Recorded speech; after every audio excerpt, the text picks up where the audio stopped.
ప్రతిపక్షాల ఆందోళనతో పార్లమెంటు సమావేశాలు వాయిదా పడ్డాయి. హోంమంత్రి అమిత్ షా సభకు రావాలని ఇండియా కూటమి డిమాండ్ చేస్తూ ఉండగా ఆందోళనల మధ్య కేంద్రం బిల్లులు ప్రవేశపెడుతోంది. ఇప్పటి వరకు 7 బిల్లులకు మూజువాణి ఓటింగ్తో ఆమోదం లభించింది. मैं आपसे हर बार आग्रह करता हूं, लेकिन आपका आचरण संसदीय मर्यादाओं के अनुरूप नहीं है. इस पर आपको विचार करना चाहिए. పార్లమెంట్లో ప్రతిష్టంభన మరో రోజు కొనసాగింది. ప్రతిపక్షాల నిరసనలతో లోక్సభ, రాజ్యసభ కార్యకలాపాలు మళ్లీ సోమవారానికి వాయిదా పడ్డాయి. విద్యార్థులపై లాఠీచార్జ్ చేయాలని ఎవరు ఆదేశించారో అమిత్ షా సభకు వచ్చి చెప్పాలంటూ ప్రతిపక్ష ఎంపీలు లోక్సభ వెల్లోకి దూసుకెళ్లారు. సభలో నిరసనలు కొనసాగుతున్నప్పటికీ లోక్సభలో కేంద్ర ప్రభుత్వం పలు బిల్లులను ప్రవేశపెట్టింది.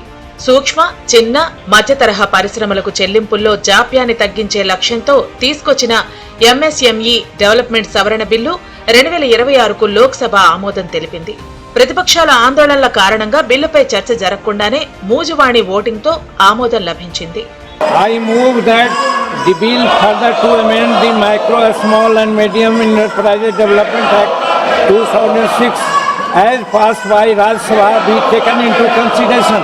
प्रश्न यह है कि विधेयक पर विचार किया जाए. जो सदस्य इसके पक्ष में वो हाँ कहे, जो सदस्य विरोध में वो ना कहे. मेरे विचार में निर्णय हाँ वालों के पक्ष में हुआ, हाँ वालों के पक्ष में हुआ. विधेयक पर विचार करने हेतु प्रस्ताव को स्वीकृत किया गया. ప్రతిపక్షాలపై పార్లమెంటరీ వ్యవహారాల మంత్రి కిరణ్ రిజిజు నిప్పులు చెరిగారు. సభలను పదే పదే అడ్డుకోవటం ప్రజాస్వామ్యానికి మంచిది కాదన్నారు. ప్రజా సమస్యలపై చర్చించాల్సిన సభా సమయాన్ని ప్రతిపక్షాలు వృధా చేస్తున్నాయని విమర్శించారు. చర్చకు ప్రభుత్వం సిద్ధంగా ఉన్నప్పటికీ నిరసనలతో సభను స్తంభింపచేయటం సరైన విధానం కాదని ఆయన వ్యాఖ్యానించారు.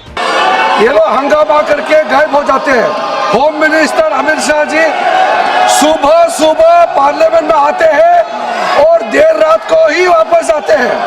दिन भर वो पार्लियामेंट में ही रहते हैं. ये नारा लगाने का जो तरीका है वो गलत है. इसलिए आप लोग हाउस को डिस्टर्ब करने का, देश को गुमराह करने का ये नाटक बंद करना चाहिए. పార్లమెంటు వెలుపల ఇండియా కూటమి ఎంపీలు ప్లకార్డులు పట్టుకుని నిరసన తెలిపారు. అమిత్ షా సభకు రావాలంటూ నినాదాలు చేశారు. జంతర్ మంతర్లో విద్యార్థులపై లాఠీచార్జ్ చేసిందెవరో చెప్పడానికి అమిత్ షా సభకు రావటం లేదని కాంగ్రెస్ ఎంపీ ప్రియాంక గాంధీ విమర్శించారు. పార్లమెంటు సమావేశాలు ప్రారంభమైనప్పటి నుంచి ఉభయ సభల్లో ఇప్పటి వరకు ప్రధాని మోదీ, అమిత్ షా కనిపించలేదన్నారు. విద్యార్థుల ఉద్యమంతో మోదీ సర్కార్కు భయం పట్టుకుందన్నారు. वो तो आप उनसे पूछेंगे ना, मुझे क्या मालूम क्यों रद्द की. ऑब्वियसली वो डर रहे हैं, वो नहीं करवाना चाह रहे हैं. प्रोग्राम हमेशा करते हैं और ये यूपी में तो ये हमेशा होता है.